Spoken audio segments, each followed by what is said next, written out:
నక్సలైట్లు, టెర్రరిస్టులు, లేకపోతే అసాంఘిక శక్తులు, లేకపోతే ఇంకెవరి మీదైనా కఠినమైన తీవ్రమైన ఆరోపణలు ఉంటే బైండ్ ఓవర్ కేసుల్లో ఉన్న వాళ్ళ సెలెక్టివ్గా ఉంటే అది చట్టపరంగా చేయొచ్చు.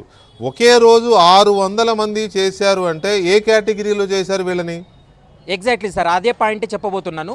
ఇప్పుడు ఈ 600 మంది కూడా ఫోన్ ట్యాప్ చేయడానికి వాళ్ళు అంటే ఒక రీజన్ అనేది కంపల్సరీ రివ్యూ కమిటీకి చెప్పాలి.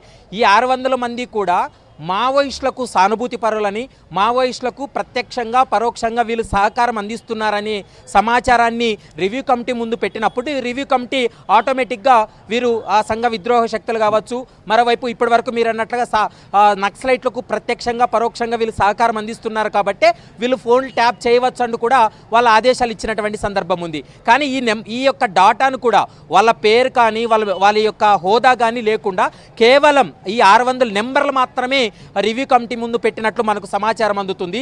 రివ్యూ కమిటీ కూడా వాటన్నిటినీ కూడా పరిశీలించుకోకుండా గుడ్డిగా వాళ్ళు గ్రీన్ సిగ్నల్ ఇవ్వడంతో ఈ 600 మంది ఫోన్లు కూడా ఒకే రోజే ట్యాపింగ్ జరిగినట్లు ప్రస్తుతం అయితే మాత్రం అధికారుల విచారణలో కూడా వెల్లడైనటువంటి పరిస్థితి కూడా కనబడుతుంది. రివ్యూ కమిటీలో ఎవరెవరు ఉన్నారు?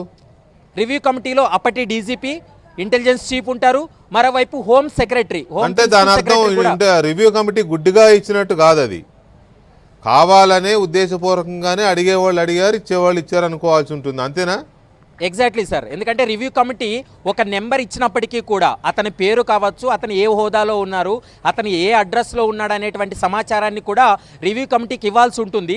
అలా కాకుండా ఒకవేళ అలా ఇచ్చినట్లయితే వాళ్ళ హోదా, వాళ్ళ పేరు, వాళ్ళ ఎమ్మెల్యేనా, ఏ రాజకీయ పార్టీలో ఉన్నాడో అనేది రివ్యూ కమిటీకి చెప్పాలి. అలా చెప్పకుండా ఏదో నామకే వాస్తవం మనం ఇచ్చాం వాళ్ళు ఓకే చేయాలన్నట్లు వీళ్ళు 600 నెంబర్లు ఇవ్వడం, ఆ రివ్యూ కమిటీ కూడా ఓకే చేయడం, తర్వాత ఒకే రోజు 600 మంది ఫోన్లు ట్యాప్ జరిగింది అనేటువంటి సంచలనమైనటువంటి విషయాన్ని కూడా ప్రస్తుతం దర్యాప్తు బృందాలు బయట పెట్టడం జరిగింది. రేపు జరగబోయేటువంటి విచారణ చాలా కీలకమైనటువంటి విచారణ. మనం ఇప్పటి వరకు కేవలం హార్డ్ డిస్కులు ధ్వంసం చేశారని, తర్వాత 2018 నుండి 2023 వరకు కేవలం కాంగ్రెస్ పార్టీకి సంబంధించినటువంటి వ్యక్తులవే 650 మందివి ఫోన్ ట్యాప్ జరిగాయనేటువంటి అంశాన్ని మొదటి నుంచి మనం గమనిస్తూ వస్తున్నాం. ఆ విషయాలన్నీ కూడా బయటకు వచ్చాయి. కానీ నవంబర్ 15వ తారీఖునే ఎందుకు ఇంతమందివి ఈ ఫోన్ ట్యాప్ జరిగింది?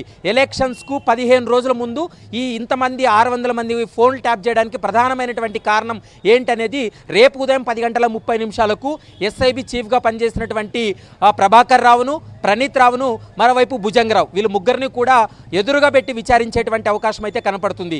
ఇందులో ముఖ్యంగా ఏపీకి సంబంధించినటువంటి అంశాలు గమనించినట్లయితే వీళ్ళు అనాథరైజ్డ్గా కొంత టెక్నాలజీని కొనుగోలు చేయడం జరిగింది.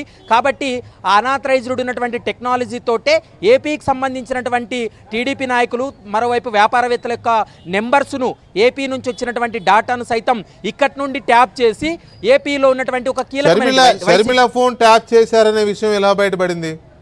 అయితే గతంలోనే షర్మిల ఈ అంశాన్ని అంటే మీడియా ముఖంగా చెప్పింది, కానీ ఆమె ఎక్కడ కూడా వ్యక్తిగతంగా కంప్లైంట్ చేయలేదు.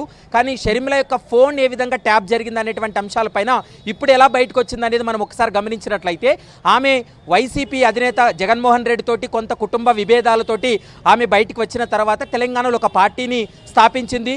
ఆ పార్టీ కోసం ఆమె తెలంగాణ రాష్ట్ర వ్యాప్తంగా పాదయాత్ర చేసింది.